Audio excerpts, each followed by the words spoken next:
보이는 종목 수다 종목 콕톡 손유빈입니다. 네, 안녕하세요. 박수진입니다. 네, 한 주 시작 월요일 오늘 우리 시장 흐렸습니다. 지난주 파월 의장의 빅스텝 공식화에 지난 금요일 미국 시장 좋지 않았는데요. 2% 넘게 빠지면서 거래를 마쳤고 우리 시장도 전해진 여파의 양시장 모두 지난 전저점의 지수를 지키지 못하면서 급락했습니다. 오늘도 개인만이 매수에 나섰고요. 환율이 1250선에 다가선 가운데 외국인은 선물 시장에서 풋옵션을 13,000계약 넘게 매수를 했습니다. 또한 베이징 확진자 출회에 베이징 봉쇄 불안감도 더해지면서 상해 지수는 4% 넘게 하락하면서 마감했습니다. 네, 오늘 전반적인 하락장 속에 인도네시아의 팜유 수출 중단 영향으로 식품, 곡물 관련주들은 강한 시세를 냈습니다. 신송홀딩스, 샘표, JC케미칼이 상한가를 기록했고 팜스코 등도 두 자릿수 상승세를 보였습니다. 반면 한세실업, 아모레퍼시픽, FNF 등 소비 관련주와 그동안 견조하게 상승해왔던 LNF의 낙폭이 특히 깊은 게 특징적이었습니다. 오늘 시장에서 외국인은 신한지주와 LG에너지솔루션을, 기관은 CJ제일제당과 KT를 집중 순매수했습니다. 네, 종목 콕톡 오늘 시장에서는 어떤 종목들이 웃었고 또 어떤 종목들이 울게 만들었는지 종목 뒤에 숨겨진 이야기들 주코치와 함께 이야기 나눠보시죠.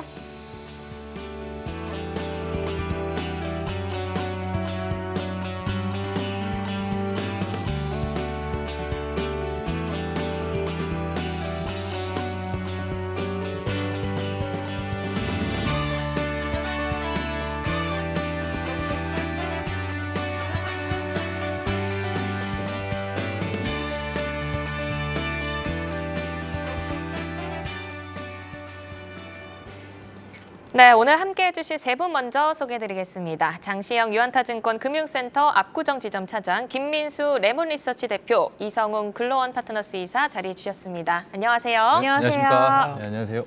네, 시장 이야기를 먼저 좀 나누면서 시작을 해볼까 합니다. 이제 미국 긴축 경계감이 계속해서 말은 나왔었지만 더 이렇게 좀 공식화되면서 오늘 국내 증시가 미국의 바톤을 이어받아서 급락세를 보였습니다. 자, 김민수 대표님한테 먼저 좀 들어볼게요. 오늘 네. 시장 어떻게 보셨나요? 안 보고 싶었습니다. 그렇죠. 네, 보기 싫었는데 봐야죠. 벌어지는 현상은 또 체크를 해야 되기 때문에 보는데 지금 기준으로 오늘 이제 미국도 미국이지만 뭐 중국도 난리더라고요. 네, 지금 시점에서 중국 시장까지 상해종합지수 또 홍콩 지수까지도. 네. 근데 홍콩 지수가 지금 여기서부터 더 추락하게 되면 ELS 관련된 낙인 쪽도 우려가 되기 시작하겠죠. 그래서 지금 이래저래 참 어려운 국면들이 들어오고 있구나라는 쪽에서 그러니까 보통 위기나 리스크가 다가오기 시작하게 되면 항상 보면 한꺼번에 다 오는 것 같습니다. 그래서 이게 지금 복합적으로 다 특히 미국의 FOMC 회의를 앞두고 한꺼번에 밀려오는 이 쓰나미 쪽에서 저희 투자자분들이 얼만큼 잘 쉽게 말씀드리면 가드도 좀 올리고 방어를 얼만큼 잘할 수 있을까, 이게 가장 큰 핵심이 아닐까 생각이 듭니다. 네, 미국뿐만이 아니라 아시아 그리고 우리 국내 증시도 참 힘든 하루였던 것 같습니다. 그렇다면 장시영 차장님께 여쭤볼게요. 오늘 업종이나 테마 흐름은 어떻게 보셨어요? 뭐 사실은 이제 비료라든지 네. 그 사료라든지 좀 그다음에 육류 가공업체들 이런 쪽들이 좀 많이 올랐어요. 뭐 비료나 사료 쪽 같은 경우는 이게 뭐 곡물들이 사실은 이 흉작이 들고 가뭄이 들고 해서 좀 잘 생산이 되지 않는다라고 하면 이게 우리가 동물들 먹이는 사료들은 거의 다 그런 옥수수라든지 이런 이 곡물류로 만들기 때문에 이제 수급이 좀 부족하게 되면은 가격이 오르는 건 당연지사거든요. 그래서 그쪽 관련 테마주들이 지속적으로 오르는데 저는 사실은 너무 극단적으로 테마라서 그쪽 관련 업종이나 종목들을 너무 무리해서는 쫓아서 매매는 하지 마시라라고 좀 당부를 드리고 싶고, 자신이 있다면 사실은 당분간은 좀 붙어볼 만은 해요, 단기적으로는. 하지만 너무 무리해서는 붙어보실 필요는 없을 것 같고, 우리 시장 같은 경우는 금리에 대한 어떤 충격 이런 부분들보다는 미국 시장에서 금리 인상에 대한 부분을 강하게 시사를 함으로써 우리 시장의 환율이 또 요동을 치고 있단 말이에요. 지금 1250원이 다시 또 돌파를 하는 모습을 보여줬는데, 이런 부분들이 계속 환율이 또 지속해서 올라가면서 60원, 70원 또 1,300원에 근접하는 상황이 되게 되면 현재 시장에 우리 시장의 가장 부족한 부분인 수급의 부재, 외국인 수급의 부재가 계속해서 이어질 수도 있다라는 점을 좀 염두를 해두시면 시장에서는 대형 종목 위주의 어떤 접근은 사실상 당분간은 조금 어렵지 않겠느냐라는 생각을 좀 해보고요. 1분기 실적 발표 시즌이 계속해서 이제 실적 발표들이 대형주부터 시작이 되고 있어요. 그러면서 밑단에 있는 중소형주 종목들도 실적 발표가 계속 이어지고 있는데 작년 4분기에 이어서 올해 1분기까지 실적이 좋아지는 종목들, 그리고 4분기에는 뭐 일회성 비용이라든지 어쩔 수 없이 좀 안 좋아진 종목들이 좀 있었는데 1분기, 2분기에는 확 나아지는 종목들이 있단 말이에요. 그런 종목들은 주가가 조금 많이 올랐다 할지라도 뭐 기대감에 어느 정도 수급이 좀 붙고 그런 종목들은 몇 기가 좀 들어온단 말이에요. 그러면 그런 종목들이 많이 올랐다라고 너무 추스리지 마시고 계속해서 좋아질 수 있는 종목들은 단기적으로나마 또는 중장기적으로도 충분히 접근이 가능하니까 그런 종목 위주로 좀 살펴보시면 뭐 현재 시장 수준에서 납득할 만한 정도의 수익률은 얻을 수 있지 않을까 이렇게 좀 생각을 해봅니다. 네, 오늘 양시장이 사실 그 중간에 살짝 낙폭을 좀 축소해주지 않을까라는 기대감이 있었는데 환율도 더 오르면서 50원에 지금 0.1원 모자라게 끝났고 또 더 지수도 밀리면서 하락을 했습니다. 오늘 먹는 것과 관련해서 뭐 팜유, 인플레이션 관련주들만 상한가 가고 굉장히 부각이 됐는데 이성웅 이사님은 오늘 업종 테마 흐름 좀 어떻게 보셨나요? 네, 보면서 아무래도 인플레이션 관련된 업종 그 안에서 종목들이 테마성으로 강했어요. 강하다 보니까 이게 연속해서 지금 바닥에서 한 뭐 8배 난 종목도 있고 그런 상황이거든요. 근데 여기에서 저희가 살펴봐야 될 게 시장에 기댈 때가 이제 인플레이션 밖에 없다 보니 이러한 수급이 더욱 몰린 경향이 있고요. 근데 오늘 특이했던 게 이제 1분기 실적에 맞춰서 인플레이션과 관련된 종목 중에서 유니드라는 종목이 실적 발표가 됐거든요. 네. 근데 실적이 잘 나왔음에도 불구하고 이제 매도세가 나오는 모습 저희가 확인을 할 수 있었어요. 그렇다 보니 이게 시장에서 인식을 할 수가 있어요. 지금부터 인플레이션과 관련된 종목들 소재로 오른 그런 구간에서는 실적이 나오고 매도가 나올 수 있겠구나. 그러한 인식도 가능하기 때문에 지금부터는 올라간 종목 중 그 업종 인플레이션 이 관련된 종목들은 실적이 나오는 일정을 체크하고 실적이 나왔을 때 차익 실현이 나오면 동반해서 매도를 하면서 수익을 챙기는 전략으로 대응하는 게 낫겠습니다. 네, 인플레이션 관련주 중에서는 이제 실적 일정을 좀 체크해서 차익 실현을 해서 좀 수익을 챙기는 전략을 말씀해 주셨는데 그러면 김민수 대표님은 오늘 시장에서 어떤 특징적인 종목들 보셨어요? 종목 계속 비슷한 얘기 드리는 것 같아서 죄송합니다. 반복이니까요. 근데 어쩔 수 없이 시장이 위축이 돼 있는 상태에서 그래도 그나마 지금 시점 쪽에서 뭔가 수혜를 볼 만한 쪽으로 몰린다라고 하게 되면 이렇게밖에 나올 수 없는 게 시장의 한계 같고요. 그러다 보니까 앞서 보셔서 아시겠지만 뭐 특히 아마 바이오팜 관련된 쪽이라든가 또 팜유가 인도네시아에서 수출을 중단하다 보니까 나오는 여파들이 또 주가에도 여러 가지 작용을 미치는 것들도 하나 또 특이하게 바라보는 현상이다라고 봤는데 같은 섹터에서 모멘텀이 또 강화되는 현상 이런 쪽으로 나오고 있죠. 그래서 오늘 움직이는 종목들 대표적으로 거의 다 보면은 특히 이제 JC케미칼 같은 경우도 네. 바이오 중유의 강자죠. 네, 이런 쪽과 또 팜유가 수출이 중단되다 보니까 그래도 업소용의 대두유 강자 1위 치킨 튀기려면 이 기름 써야 된다. 해표 식용유죠. 사조대림 같은 경우도 같이 또 영향을 끼친다고 하더라도 지금부터는 아마 이제 그런 생각은 듭니다. 여기서 시장이 추가적으로 더 뭐 흔들려서 계속 음식료만 갈 것이냐, 또 사료, 비료 관련된 이런 섹터만 움직일 것이냐라는 쪽에서는 아마 어떤 쏠림이 강하게 되면은 다들 그쪽으로 몰렸을 때 반대쪽에서도 좀 비어 있는 상황들이 나오죠. 그러면 시장이 약간 또 단기적으로 변화가 나온다. 그러면 차익 매물 커지고 오히려 좀 낙폭 컸던 부분들이 돌아오고 하는 이런 또 변화된 흐름들도 나올 수 있기 때문에 지금 여기서 공격적으로 많이 오른 종목들 내일도 또 갈 거야. 대응하기에는 일단 뚜껑 열고 봐야 될 것 같고요. 하게 되면 장중에만 대응하고 지금은 또 시장 변화를 체크할 시점이 아닌가 생각되고 있습니다. 네. 참 시장을 누르는 좀 악재들만 계속해서 출회가 되고 있는 것 같고 또 5월 4일에 FOMC가 예정이 되어 있는데 그 전까지 과연 어떤 모멘텀이 좀 나와줄지 궁금합니다. 자, 그럼 앞으로 좀 전략을 어떻게 가져가야 할지 장시영 차장님께 한 번 더 들어볼까요? 저는 이제 앞서 잠깐 언급을 같이 드렸던 것 같아요. 그러니까 뭐 중소형 개별 종목 위주로 사실은 실적에 온리 지금 저희가 시장에서 싸울 수 있는 가장 큰 무기는 실적밖에 없을 것 같아요. 그러니까 뭐 환율, 금리, 뭐 인플레이션 모든 대외 여건이 시장에는 좀 안 좋은 상황이기 때문에 그 안에서 우리가 돌파구를 찾으려면 실적에 대한 기대감에 같이 얹혀서 갈 수밖에 없다라고 좀 생각이 들고 있고요. 그래서 대형 종목들은 아무래도 수급적인 부담이 앞서도 말씀드렸지만 환율 때문에 실적이 좀 좋게 나온다 하더라도 크게 오르지는 못할 것 같고, 그러면 중소형 종목 위주의 종목들은 실적 발표 이전에 실적이 좀 괜찮아지지 못한, 뭐 제가 그 전에도 몇 개 이제 말씀을 드렸지만 그런 종목들은 계속해서 좀 올라간단 말이에요. 그러면 일시적으로나마 조금 같이 시장에 좀 같이 순응을 하면서 매매를 좀 해보시면 앞서 말씀드렸던 대로 납득할 만한 어느 정도의 수익률은 충분히 챙기실 수 있을 것 같다. 이렇게 좀 정리를 해드리고 싶습니다. 네, 대형주들은 당분간 좀 힘이 들 수 있고 중소형 실적주에 관심을 가져보자 이렇게 전략을 짜주셨습니다. 자, 그러면 오늘의 종목 콕톡으로 바로 들어가 보겠습니다. 완성차 기업들이 오랜 기간의 부진에서 벗어나서 최근 훈풍이 감돌았는데요. 오늘도 약세장 속에 뒷심을 발휘하면서 현대차 같은 경우에는 낙폭을 줄여가지고 상승 반전에 성공을 또 했습니다. 자동차주의 최근 반등의 의미를 어떻게 볼 수 있을지 장시영 차장님께 한번 여쭤볼게요. 네. 이것도 이제 계속 이어지는데, 환율은 어쨌든 자동차에 굉장히 유리하죠. 뭐 내수 판매에 대한 부분도 있겠지만 해외 판매에 대한 부분이 현대차와 기아차의 어떤 성장세를 계속해서 끌어올려주는 부분이기 때문에 해외 판매에 대한 부분들이 가격 경쟁력 때문에 더 좋아진다고 하면 분명히 현대차, 기아차 입장에서는 좋은 상황으로 작용을 할 수밖에 없을 것이고, 또한 최근에 이제 현대차, 기아차가 글로벌 시장에서 어떤 전기차 관련해서 입지를 조금은 확고하게 굳혀가는 듯한 모습이에요. 물론 테슬라가 25% 정도 점유율을 차지하면서 단독적으로 1위를 고수를 하고 있고, 뭐 2등, 3등과 격차가 그렇게 현대기아차를 합쳤을 때 크지 않아요.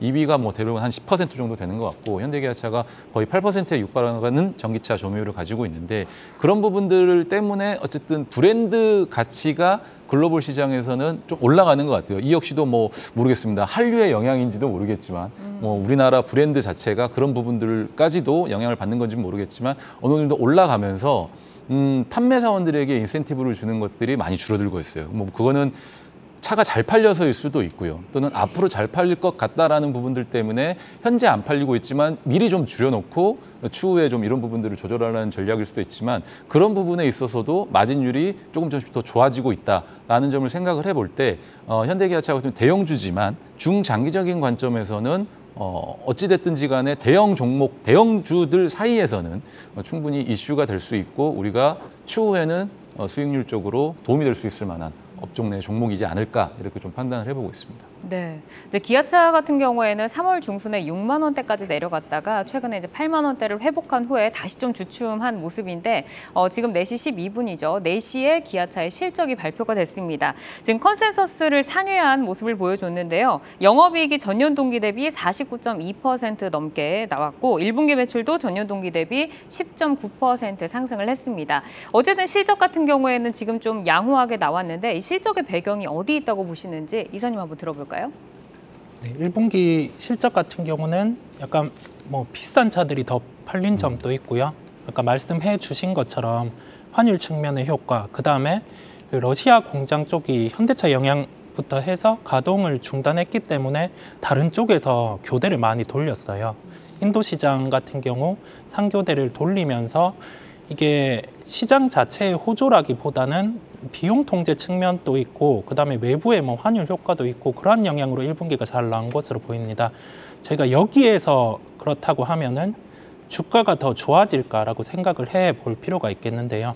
2분기는 본격적으로 러시아 우크라이나 사태가 실적에 반영이 되는 시점입니다. 그리고 외부 환경 자체가 뭐 반도체 수급이라든지 그런 측면이 나아진 거는 없는 상황인데요.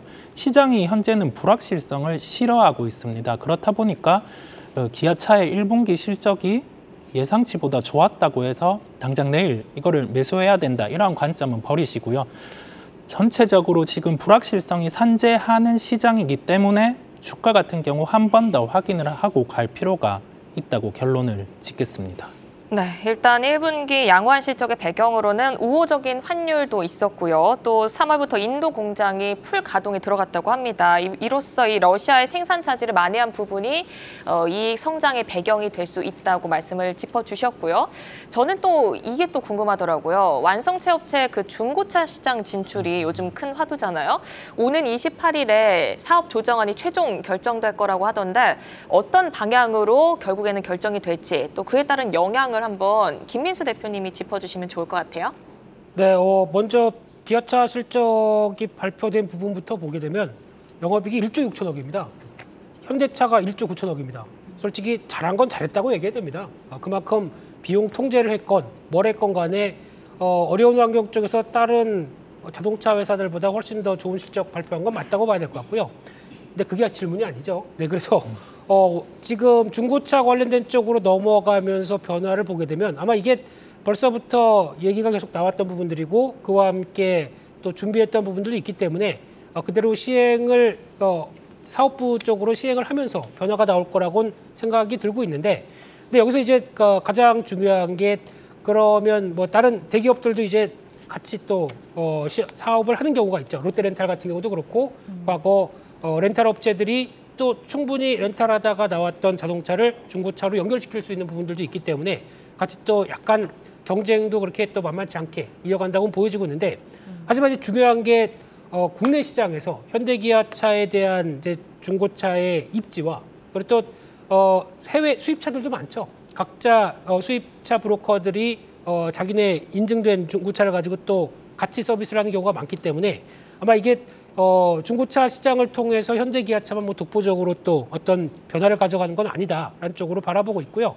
지금처럼 이어가는 상황 쪽에서 좀 더 그래도 현대차가 사업을 하다 보니까 중고차에 대한 믿음, 신뢰, 뭐 브랜드력 뭐 이런 것까지 다 영향을 끼친다고 하더라도 아마 어떤 뭐 큰 쪽의 변화가 나오기보다는 아무래도 만약에 이어갔을 때 대표적으로 현대글로비스 같은 경우 있죠. 이게 어떤 사업적인 구심점을 만든다든가 아니면 또 만약에 지금 요즘 같은 경우 중고차 판매도 온라인으로도 대세지 않습니까? 뭐 K카 뭐 이런 쪽으로도 얘기가 나오다 보니까 현대차 쪽에서도 그렇게 한다고 하게 되면 지금 서울에 있는 차를 부산에서 사고 싶어 한다. 온라인으로 마음에 들었다. 그러면 배송은 누가 하나요?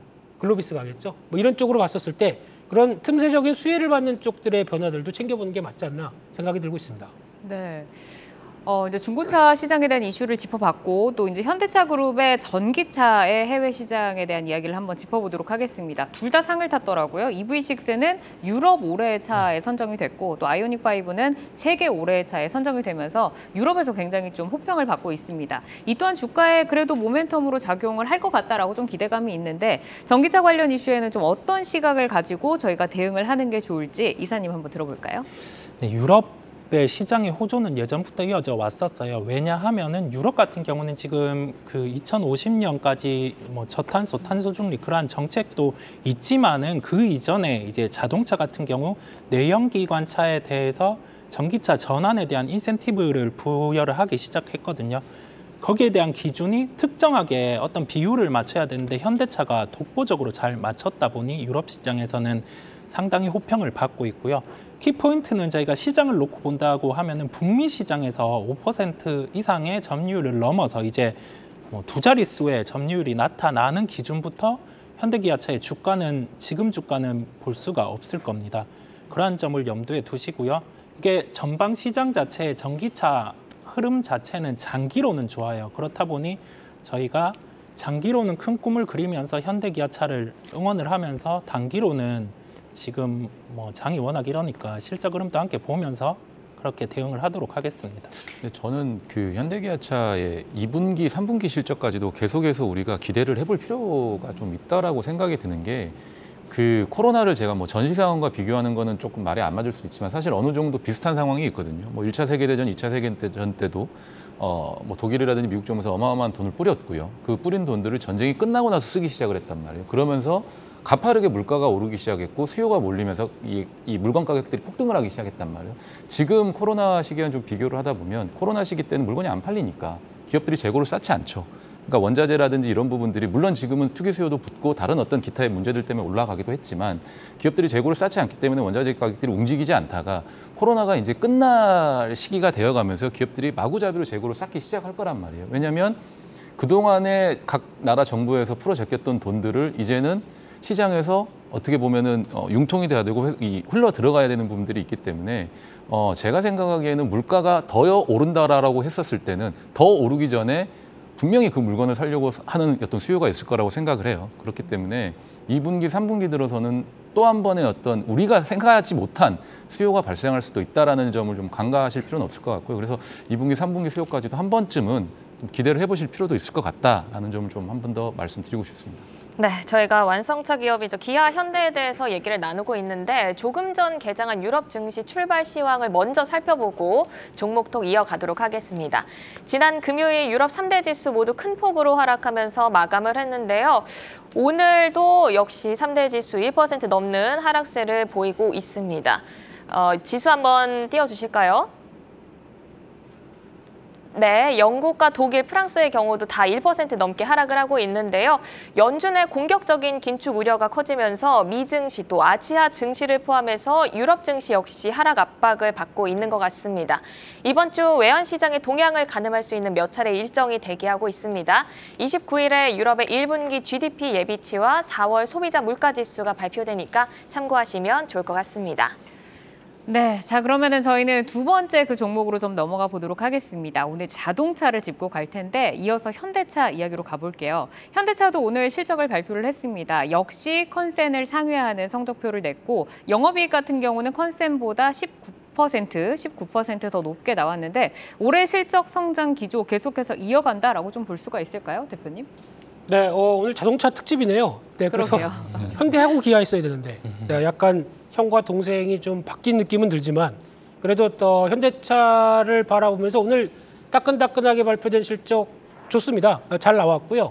근데 이제 자세하게 보게 되면은 매출보다 영업이익의 변화가 기준치 한 1조 3천억 정도면은 되지 않았을까 싶은데 한 6조 6천억대. 그러니까 즉 시장의 눈높이보다 훨씬 더 잘 나왔다고 봐야 될 것 같고요. 그런 쪽에서 물론 애써서 환율 관련된 부분이나 아니면 또 제품 믹스라고 그러죠. 지금 이렇게 약간 위기 상황일 때 잘 나가는 것부터 팔자. 그러면 제네시스와 같은 쪽, 뭐 텔룰라이드, 뭐 이런 쪽에서 펠리세이드죠. 이런 쪽 계속 밀면서 어떻게 보면은 상대적으로 그러면은 아반떼나 이제 좀 중형급 차들은 뒤로 밀립니다. 그래서 저희가 지금 현재 우리 지금 예약한 차 언제 나와요? 그러면 죄송합니다 고객님 한 3개월 더 뒤로 가야 되겠는데요? 라고밖에 할 수 없는 게 현대차 입장 쪽에서는 잘 나가는 것부터 팔려고 하다 보니까 또 마진 높은 것부터 팔려고 하다 보니까 이런 결과가 나왔다는 거는 소비자가 아니고 이제 주주로서는 오히려 어떻게 보면 회사가 대처를 잘했다고 볼 수 있는데 근데 이게 또 길어지면 안 되겠죠. 그래서 지금 현대차를 바라볼 때 가장 첫 번째는 지금 선전하고 잘 나온 실적이 현대차가 잘해서인가 아니면 다른 회사들보다 상대적으로 좀 먼저 대처를 잘해서 다른 회사들 같은 경우는 도요타 같은 경우도 지금 가끔 공장을 중단할 정도로 좀 힘들죠. 부품이 쇼티지가 계속 나오고 있죠. 그래서 그런 것 대비해서 오히려 좀 더 빠르게 공급하면서 나오는 실적을 끌어냈다라는 쪽에서는 긍정적인데 만약에 이게 다 어느 정도 부품 쇼티지나 관련된 부분들이 제거가 돼서 이제 다시 똑같은 쪽에서 경쟁을 했을 때 과거처럼 현대차 브랜드 나 이거 사야지라고 할 수 있을 글로벌 경쟁을 가져갈 수 있는지는 조금 더 체크는 해봐야 되겠죠. 네, 알겠습니다. 앞서 우리가 현대차 그룹의 전기차가 선방하고 있다는 얘기를 나눴었는데 실제로 이 올해 세계 올해 차상을 받은 아이오닉 5 같은 전기차의 해외 시장 점유율이 어느 정도로 증가하고 있는지 짚어주실까요? 네, 전기차 쪽 일단 뭐 기아도 잘합니다. 기아도 북미 쪽에서 거의 테슬라 다음으로 올라올 정도로 EV6 잘 만들었죠? 타보셨나요?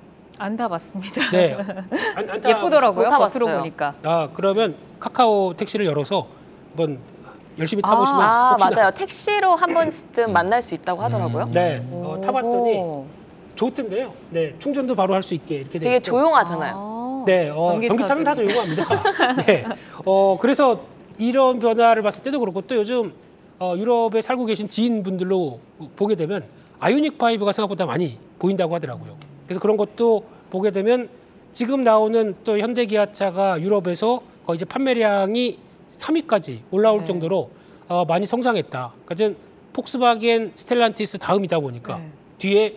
내 뒤에 BMW 벤츠 있어. 뭐 이렇게 되는 거죠. 이런 쪽에서 상대적으로 기대감이 높아지는 건 현실이라고 봐야 될 것 같고요. 이런 쪽에서 올라간 시장 점유율이 이제 실적을 끌어내는 부분들과 그래서 단순하게 남들이 못한 게 아니라 내가 잘해서 시장 점유율을 끌어내는 효과가 계속 나와야 되겠죠. 이게 자생적인 경쟁력이냐라는 부분들은 조금 더 확인은 필요하지만 뭐 잘하는 거 가지고 애써 폄하할 필요는 없다고 생각되고 있습니다. 네. 네, 이제 뭐 현대차, 기아차의 그런 그 전기차에 있어서 유럽 시장에서 좋은 평가를 받고 있는 게 우리가 생각하고 예상하는 것보다도 더 좀 높은 평가를 받고 있다라는 소식이 굉장히 좀 뿌듯하게 들렸습니다. 하지만 그래도 또 우리가 반도체 쇼티지나 이런 자동차 출하량 관련해서 리스크 요인은 여전히 좀 잠재가 되어 있는데 또 미국의 공장 그 투자를 확대하는 것에 대해서도 지금 조금 시끄러운 부분이 있더라고요. 이런 리스크들 전체적으로 좀 어떻게 볼까요? 네, 일단 지금 자동차 쪽을 바라볼 때 현대차, 기아 마찬가지겠지만 가장 첫 번째로 봐야 될 거는 기승전 출하량입니다. 네, 이게 어느 정도 충분히 앞으로의 성과를 반영할 정도로 잘 유지가 되느냐가 제일 중요할 텐데 아직까지는 그게 원활하다고 보기 어렵겠죠. 그리고 이게 지금 또 작년부터도 나왔던 얘기 중에 하나가 이제 하반기면 개선됩니다.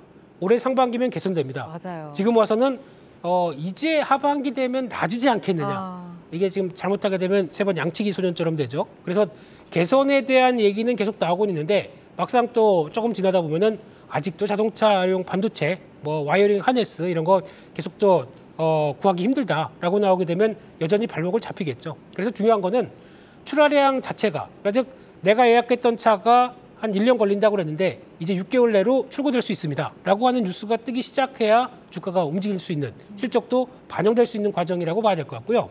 또 두 번째로 봐야 될 부분들이 이제 자동차 가격과 관련된 문제입니다. 즉 지금같이 인플레이션 시대에 부품이나 자재들이 다 올라오기 시작하는데 그러면 과연 테슬라 같은 경우는 브랜드력이 있다 보니까 가격을 다 올려버립니다. 근데 지금 현대차 같은 경우는 이제 약간 어정쩡한 게 그러면 이제 아반떼 정도 살 가격인데 지금 가격이 올라서 소나타 쪽으로 된다. 그러면은 이거 말고 그러면 차라리 그랜저를 살까? 근데 그랜저 살려고 하게 되면 제네시스가 좋아 보이고요. 제네시스 살려고 보면은 또 이제 어디까지 가시게요? 브랜드가 또 높아지죠. 네. 지구공까지 나오겠는데요. 그렇게 될 것 같습니다. 그러다 보니까 이런 어떤 이런 가격에 대해서 소비자들에 대한 저항력들 이런 것도 한번 좀 체크를 해봐야 되겠죠. 그리고 또 하나 인플레이션 시대다 보니까 이제 저희가 보통 월급은 올라가는데 한계가 있고 그래서 아껴서 그래도 이번에 애도 컸는데 차를 바꿔야지라고 생각했는데 막상 보다 보니까 차값이 많이 올랐습니다. 그리고 또 지금 내 주머니 사정상 안 그래도 마트 가게 되면 다 올랐는데 그러면 차 그냥 이번 말고 한 1년만 더 기다려보자라고 하게 되면 수요가 또 지연이 될 수가 있겠죠. 이런 것까지 생각했을 때 이를 다 겪고도 충분히 수요가 바탕이 될 수 있겠느냐. 이것도 아마 좀 앞으로 생각해야 될 숙제가 아닌가 싶습니다. 근데 이게 비단 현대차만의 문제라면 사실은 이게 우려일 수 있거든요. 출하가 좀 늦어지는 부분들이. 근데 해외 그 독일 브랜드 자동차들 보면 1년씩 더 넘게 걸리는 차들도 많아요. 그렇기 때문에 상대적으로 현대차의 출하가 될 수 있는 능력은 공장이나 이런 부분들이 뭐 글로벌 각처에 다 지어져 있어서 6개월에서 한 7개월 정도면 나오거든요. 그러면 다른 해외 브랜드의 차들보다는 더 빨리 나오는 편이라 제가 봤었을 때는 지금 현재 잠재 수요만 가지고 이 정도라고 했었을 때는 실제 수요가 터졌었을 때는 실적에 대한 기대감이 훨씬 더 커질 수도 있다는 점도 간과하시면 안 될 것 같아요. 네. 그러니까 지금은 사실은 이제 대기, 예약 구매에 대한 수요잖아요. 근데 그게 실질적으로 이제 차를 필요한 사람들이 돈을 쓰기 시작하면서 나 진짜 차를 살 거야라고 구매하려고 막 달려든다고 하면 물론 당장에 바로 출하가 되겠지만 그 쌓여지는 수주장고라는 게 있잖아요. 그 부분들이 나중에 실적으로 잡힐 거에 대한 기대감을 생각을 하면 뭐 저는 충분히 올 하반기 내년 정도에는 대형주 중에서는 승부를 볼 만한 종목 중에 자동차가 될 수도 있다라는 생각도 좀 해봅니다. 네, 저희 김민수 대표님은 리스크 부분에서 출하량이 유지가 되는지 그리고 가처분 소득이 지금 감소하는 가운데 소비자들이 충분히 그 가격을 주고 차를 살 수 있는지에 대한 여부 이거를 주목해 보자고 말씀을 해주셨고 우리 장시영 사장님은 실제 수요가 이제 터지면은 실적 개선이 충분히 될 수 있기 때문에 하반기에는 완성차 업체들이 굉장히 좋을 것이다 이렇게 전망을 나타내 주셨습니다. 최근에 이렇게 완성차 업체가 주목을 받으면서 전장 부품주들도 함께 부각이 되고 있어요. 뭐 현대모비스, 현대위아, 만도 같은 종목들이 있는데 전장 부품주들은 그러면 어떤 업체들을 중심으로 관심을 가져보면 좋을까요? 네, 결론적으로 보게 되면 제가 이제 종목을 분석할 때 리스크 먼저 얘기를 드리고 그럼에도 불구하고 나오면서 전략을 말씀드리는데 제가 할 얘기를 또 다 차장님이 하셨기 때문에 결론은 좋게 마무리를 지으려고 했거든요. 근데 벌써 덥석 물으셨더라고요. 예, 그래서 결론적으로 지금 좋습니다. 좋은 상황들로 실적 나온 거 가지고 부정적으로 애써 볼 필요는 없을 것 같고요. 그럼에도 불구하고 자동차 쪽 이런 위기만 벗어나기 시작하게 되면 싱싱 달릴 것이다 라는 쪽에 대한 기대는 높고요. 근데 저라면은 그쪽보다는 자동차 부품 쪽 자동차 때문에 더 많이 하락했던 종목들 특히 전장 부품주 같은 종목들은 계속 찾아보는 게 맞겠다고 보여지고 있고요.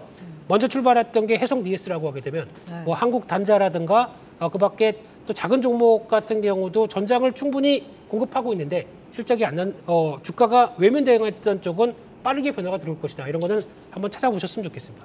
네, 알겠습니다. 지금 이제 뭐 좋은 실적들을 양사가 발표를 해줬는데 시장이 좀 좋았으면 좀 더 갔을 텐데 기다리셨던 주주분들은 조금 안타까운 또 마음이 좀 드실 것 같아요. 기아부터 저희가 좀 전략을 듣고 갈까요? 짧게. 네, 또 저죠. 네, 네, 그렇죠. 그래서 지금 전략은 똑같습니다. 지금은 리스크 관리가 더 우선인 것 같고요.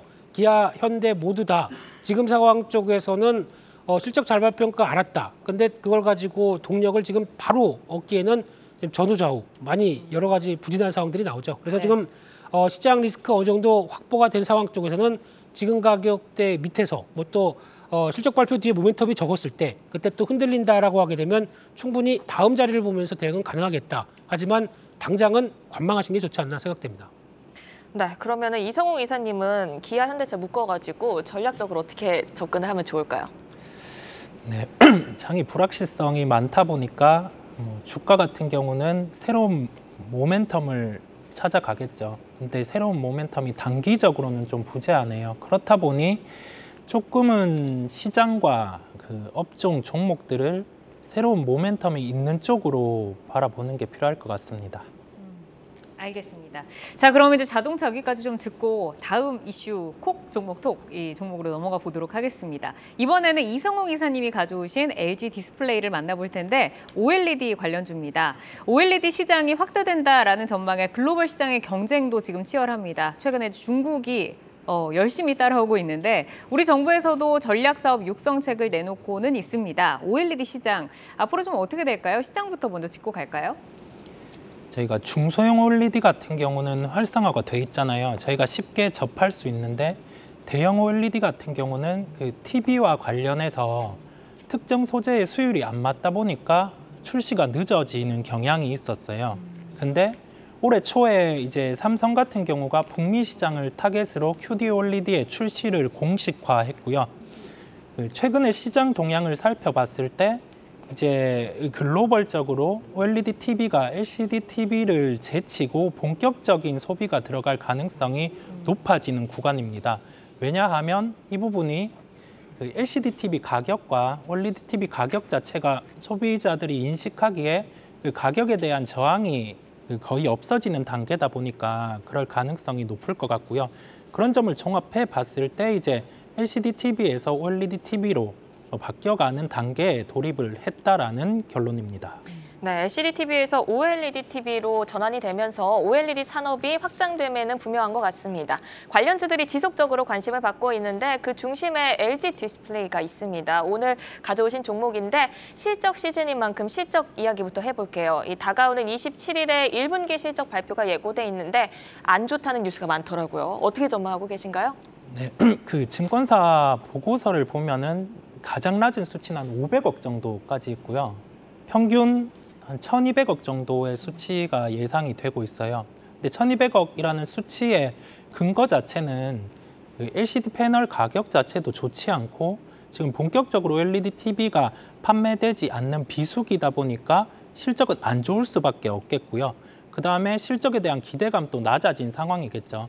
실제 실적이 발표되는 27일 같은 경우에 LG 디스플레이는 실망 매물이 나올 수도 있고 그것을 저희는 매수를 해보는 기회로 삼으면 트레이딩에서는 긍정적인 효과가 나타날 가능성이 높겠습니다. 네, 이제 다가오는 수요일에 실적 발표가 예정이 되어 있고 지금 리포트상으로는 대다수 조금 하향으로 좀 보고 있습니다. 이제 LG 디스플레이 주가는 사실 LCD 패널 가격이 계속 하락을 하면서 이와 같이 움직였었는데 LCD 패널 가격 추이가 아직도 좀 하락하는 추세인지 그리고 현재 매출 비중은 좀 어느 정도로 갖고 있는지 설명 들어볼까요?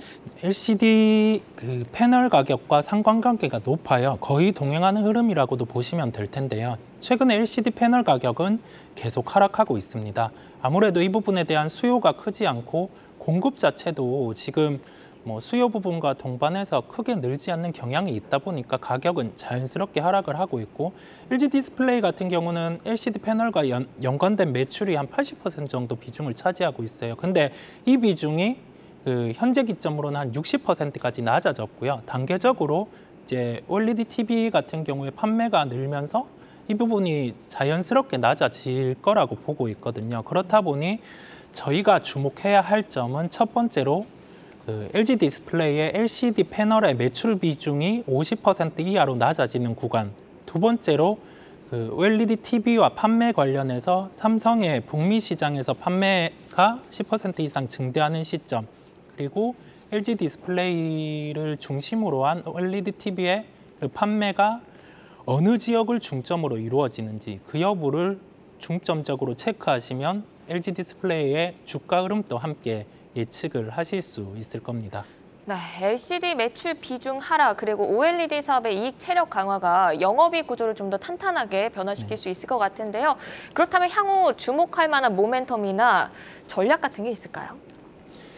네, OLED TV 같은 경우는 사치품이 아니에요. 저희가 쉽게 이제 새롭게 구매할 수 있고 구매 장벽이 높지 않기 때문에 지금 LG 디스플레이가 받고 있는 주가에 대한 할인은 다시 제자리를 찾을 가능성이 높고요. 그 시점 자체가 이제 OLED TV가 본격적으로 판매될 가능성이 높은 2분기에서 3분기 이후가 될 가능성이 높습니다. 다만 주가 흐름 자체는 본격적인 판매 이전의 기대감을 반영을 하기 시작하겠죠. 최악의 실적의 1분기 발표가 27일에 있습니다. 저희는 그 최악의 시기를 기회로 잡는 하나의 수단으로 삼으시면 또 하나의 투자의 아이디어가 될 것으로 보입니다. 네, 이제 27일에 실망 매물이 출회가 되면 그 매물을 가지고 또 약간 수익을 내볼 수 있는 그런 기회로 삼을 수 있다라고 말씀을 해주셨는데 그럼 두 분께도 한번 좀 간단하게 듣고 갈게요. LG 디스플레이 어떻게 보고 있을까요? 대표님 먼저 좀 들어볼까요? 네, 차장님 먼저 아니신가요? 네. 형부터 먼저. 네. 형이- 동생이신가요? 예. 일단 LG 디스플레이를 바라볼 때 지금 이제 최악의 실적과 단기 낙폭 과대를 노리는 전략, 트레이딩 쪽에서도 좋은 전략 같습니다. 근데 이제 하나 생각해봐야 될 문제가 이제 저희가 TV를 바꾼다라고 했던, 그러니까 어떤 이제 적용이 OLED 쪽으로 더 많이 되기 시작하다 보니까 그에 따른 산업적인 변화, 그리고 또 그에 따른 흐름들은 좋긴 하겠지만 이제 어떤 수요가 예전만큼 강하게 나올 것이냐라는 부분들은 저희가 코로나19 때 비대면하면서 집에서 TV 많이 바꿨습니다. 네, 안방에 있는 TV도 바꿨고 거실에 있는 것도 안방에 있는 거 보니까 좋은데 좀 더 큰 거 한번 사봐 이러면서 다 바꿨습니다. 근데 안 바꾸셨나요? 바꾸셨어요? 대표님 2대나? 대부분 그랬던 것 같은데요. 친구들도 다 바꿨는데요. 저는 안 바꿨는데. 그럼 이번에 OLED 하나 장만하시고요. 네. 네. 근데 만약에 이렇게가 되다 보니까 LCD 패널 가격도 한번 뛰었었죠. 그러다가 이번에 이제 OLED가 나와서 더 좋은 것 같은데라고 했지만 이 또 다른 교체 주기가 더 짧아지게 본격적으로 나올 것이냐라는 부분들은 약간 또 딜레이가 걸릴 수는 있겠죠. 그래서 제가 자꾸 다 시니컬하게 말씀드리는 것 같아서 죄송한데 이런 리스크 요인도 한번 점검해 보자라는 쪽에서 말씀드리지만 아마 많이 빠지면 살 만한 이유도 충분히 되는 것 같습니다. 네.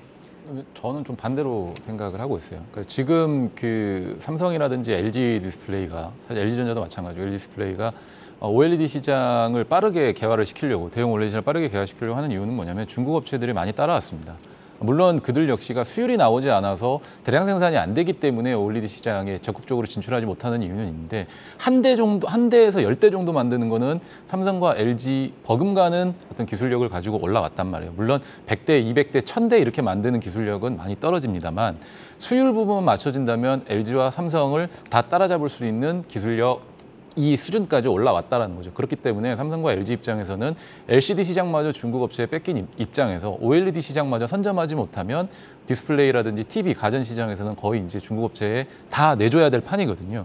그렇기 때문에 빠르게 시장의 어떤 점유율을 늘리려는 전략을 가져갈 것임이 분명합니다. 그렇다고 하면 TV 판매장이라든지 소매 업체들에서 LCD TV 비중을 확 줄여버리고 OLED TV 비중을 엄청나게 많이 늘리고 디스플레이할 가능성이 높습니다. 그러면 소비자 입장에서 제품을 사러 왔는데 LCD TV가 없는 거죠. OLED TV밖에 없다고 하면 내가 TV를 사야 된다면 어쩔 수 없이 그 TV를 살 수밖에 없고 뭐 연말에라든지 또는 하반기로 갈수록 그거에 대한 수요는 다시 살아날 수 있다라는 생각이 좀 들기 때문에 LCD에 대한 생각을 좀 줄이고 앞으로 OLED 시장이 어떻게 빠르게 개화될 것인가에 대한 부분을 더 집중을 하셔서 뭐 저는 개인적으로 LG 디스플레이에 대한 어떤 향후 전망은 좀 좋게 보고 있는 상황입니다. 네, 이제 LG 디스플레이 같은 경우에는 그 OLED 시장에서 우리나라의 그 점유율이 굉장히 높다 보니까 지금 80%대를 유지를 하고 있는데 중국에서 좀 쫓아오고 있긴 하지만 앞으로도 OLED에 조금 매력을 걸어볼 수 있다라고 말씀을 해주셨습니다.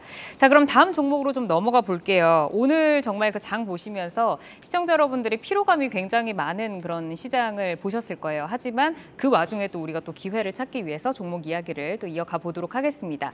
자, 이번에는 방산 관련주로 가볼게요. LIG 넥스원을 볼 텐데 이 이야기를 나누기 전에 이제 장시영 차장님이 오늘 이 종목 가져오셨는데 그 전에 가지고 오셨던 종목을 조금 한번 리뷰를 해보도록 하겠습니다. AS 차원에서 또 사신 분들도 계실 수 있으니까 먼저 3월 28일에는 원익 QNC를 말씀을 해주셨고 4월 11일에는 하나머티리얼즈를 말씀을 해주셨는데 주가 흐름을 보니까 지금 원익 QNC가 처음에 가져오셨을 때 종가가 25,900원이었고 오늘 고가가 31,300원, 오늘 종가가 31,600원. 굉장히 잘 순항을 하고 있고요. 또 하나머티리얼즈 같은 경우에도 59,700원에 가지고 오셨는데 오늘 종가가 65,200원에 맞췄습니다. 그리고 오늘 같은 장에도 좀 빨간불을 켜기는 했어요. 근데 현 시점에서 조금 한 번 더 점검을 한다고 하면 어떻게 좀 점검해 주실 수 있나요? 하나 마이크론인가요? 아니라 하나 네, 하나 머티리얼즈로 머티리얼즈를 가지고 오셨기 때문에 하나머티리얼즈 오늘 고가가 66,300원까지 좀 빨간불을 켜냈습니다. 두 종목 혹시 지금 사신 분들 계시다면 어떻게 좀 해야 될까요? 뭐 단기적으로 차익 실현을 하셔도 될 것 같고 추가적으로 실적 발표 전까지 좀 끌고 가보셔도 될 것 같아요. 두 회사 모두 증설을 했다라는 점은 앞으로 들어올 수요에 대해서 자신이 있다라는 얘기거든요. 그래서 어쨌든 비포마켓에 속해 있으면서 식각장비 업체들에게 소모품을 납품하는 업체들이기 때문에 이 회사들 같은 경우는 전방의 업체의 수요가 없이는 절대 증설을 하지 않습니다. 앞선 어떤 전방 산업의 수요가 충분히 있다라는 가정하에 증설을 공격적으로 하는 부분이라 사실 뭐 제가 봤었을 때는 뭐 올해 2분기, 3분기 계속해서 추가적인 어떤 실적에 대한 우상향에 대한 기대는 계속 있을 것 같고 한 가지 제가 이제 짚고 넘어가면서 말씀드리는 부분은 뭐냐면 원익 QNC도 마찬가지고 하나머티리얼즈도 마찬가지고 시장에서 종목이 어느 정도 올라 있었던 상황에 제가 추천을 드렸습니다. 근데 그런 부분들을 뭘 말씀드리려고 하냐면 수급적인 부분이라든지 앞으로 향후 이슈가 될 만하고 또는 실적이 괜찮아지고 뭔가 모멘텀이 될 만한 종목들은 주가가 좀 서 있습니다. 근데 그게 더 설 것 같다라는 예측이나 분석은 저희가 할 수 있지만 아주 바닥에 있는 종목이 3, 4년 뒤에 좋아질 것이라는 얘기는 누구나가 다 할 수 있습니다. 3년 뒤, 4년 뒤에 이 업종, 이 종목이 좋아질 수 있다는 얘기 누구나가 다 할 수 있는데 3, 4년 뒤에 가서 제가 이 종목 추천했습니다 하면 아무도 저를 기억하지 못하겠죠. 그러니까 저는 지금 시장의 전략이 뭐냐면 당장에 우리가 시장과 싸워서 이길 수 있을 만한 최소한 5에서 10% 정도의 단기 수익률이라도 노릴 수 있는 종목, 이슈가 되는 종목은 차트가 조금 서 있다 할지라도 그 부분에서 눌림목을 찾아서 잘 매매할 수 있다면 충분히 10에서 5% 또는 많게는 15% 정도의 수익률을 얻을 수 있거든요. 그러면 그 정도 수익률이면 지금 시장에서는 충분히 만족을 하셔야 됩니다. 그러니까 앞선 2년 동안에 코로나 시장에서의 어떤 20%, 30% 깔고 가는 수익률을 이제는 좀 버리셔야 될 때가 된 것 같아요. 그래서 지금 뭐 수익률이 좀 물려있는 종목도 계실 거고 또는 현금이 남아있는데 뭘 매매해야 될지 모르시는 분들도 계실 거예요. 근데 이런 종목들을 저희가 많이 추천을 해드릴 테니까 한 번쯤 시장에서 매매를 좀 해보시고 같이 조금 접근을 해보시면 어느 정도는 충분히 수익률을 만족할 만한 수익률을 낼 수 있을 것 같습니다. 네, 두 종목 다 증설을 한 업체입니다. 차익 실현을 조금 하셔도 되고 앞으로 실적이 계속 더 좋아질 거기 때문에 지켜보셔도 된다고 AS 차원에서 말씀을 해주셨습니다. 이제 오늘의 종목 이야기로 넘어가 보겠습니다. 있습니다. 방산주가 사실 우크라이나 사태로 부각됐지만 이후에 이 글로벌 시장 전반적으로 대비태세의 중요성이 좀 인지가 된 것 같아요. 그러면서 방산 수요도 확산되면서 꾸준히 관심을 받고 있는데 이 글로벌 시장 분위기랑 방산 산업부터 좀 점검해 볼까요? 그렇죠. 그러니까 뭐 우리나라 방산업체들 같은 경우는 사실은 국내 수요에만 거의 집중이 돼 있었는데 최근에는 이제 해외 수출 비중까지 많이 늘어나면서 해외 수출에 되는 이 품목들은 마진이 높단 말이에요. 그래서 수출에 대한 부분들이 회사의 실적을 굉장히 좀 바꿔놓고 개선해주는 효과를 나타내고 있습니다. 근데 지난 4분기에 실적이 좀 안 좋았던 이유는 일회성 비용이 조금 있었고 한 70억 정도가 있었고 그리고 수출 비중이 좀 감소를 했습니다. 코로나 때문에. 근데 올해 1분기부터는 그 부분들이 수출이 재개가 되기 시작을 했고요. 또 환율까지 우호적입니다. 현재 상황에서 환율까지 우호적인 부분들이 있고 일회성 비용 나갈 부분이 없다고 하면 1분기 실적이 지난 4분기보다는 대략적으로 한 20% 정도 좋아질 것으로 좀 기대가 되고 있고요. 그리고 수주 잔고를 지속적으로 쌓고 있습니다. 이 회사 같은 경우는요. 그래서 작년에 8조 원까지 쌓였는데 올해 10조 원이 넘어갈 것 같다라고 좀 보여지고 있고 추가적으로 만약에 해외 수주가 계속해서 들어온다라고 했었을 때는 더 나은 실적들이 나올 수 있기 때문에 제가 항상 앞서도 제가 말씀드렸잖아요. 이 회사의 주가도 어느 정도 올라 있습니다. 근데 바닥에서 주식을 지금 현재 수준에서 산다는 건 좀 어렵습니다. 주가가 어느 정도 올라 있지만 왜 올랐는지에 대한 생각을 한번 해보시고 그동안 올랐을 때 들어왔던 수급이 앞으로도 얼마까지 정도는 더 들어올 수 있을 것인가를 생각을 해보시면 단기적으로나마 수익률을 충분히 낼 수 있고 그리고 이 회사 역시도 27일에 실적 발표가 예고가 돼 있습니다. 그러면 27일에 만약에 실적 발표를 하고 사실 만약에 저는 개인적으로 이런 생각을 해요. 주가가 실적 발표를 하고 난 다음에 한번 이렇게 좀 위로 쏴줄 것 같거든요. 그러면은 뭐 내일 정도 매수를 해서 그냥 하루 만에 한 5% 이상의 수익률을 얻을 수도 있다란 말이죠. 뭐 그런 매매도 한 번씩 해보셔도 사실 지금 시장에서는 이 시장에 뭔가 이렇게 좀 너무 이 물려 있고 좀 안 되고 좀 답답한 시장만 있잖아요. 그래서 한두 종목으로 그런 부분들을 조금 벗어날 수 있는 계기를 좀 마련한다고 한다면 뭐 그런 계기로 좀 활용을 해봤으면 좋다라는 생각도 좀 해봅니다. 네, 시장이 이렇게 계속해서 눌리면 사실 그 계좌를 열기에도 좀 그렇죠. 두려워지는 그러니까 그런 뭐 시간이죠. 하나 좀 빨간색을 한번 이게 들어올 수 있게 하는 종목으로 활용을 해보실 필요도 있다라는 거죠. 그리고 네. 사실 이제 방산주라는 게 그렇게 변동성이 크고 리스크한 종목.